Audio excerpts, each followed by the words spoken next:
Magandang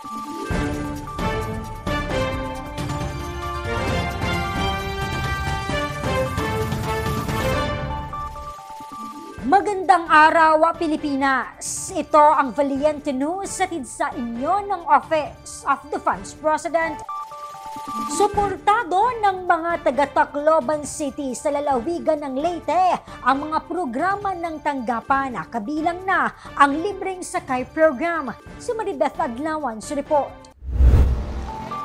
Ipinagpapasalamat ng mga taga-Tacloban City sa lalawigan ng Leyte ang programa, serbisyo at inisyatiba ng tanggapan ng pangalawang Pangulo.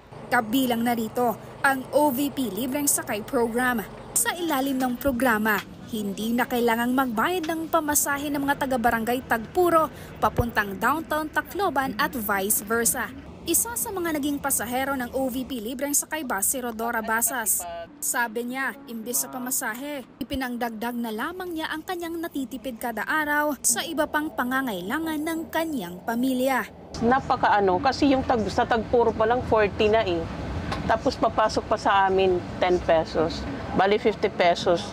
Papunta pa lang, di 100. Kaya napakaliking tulong po. Thank you po kasi yung libreng sakay napunta dito sa Tacloban. Malaking tulong po sa amin dito sa Tacloban ang libreng sakay.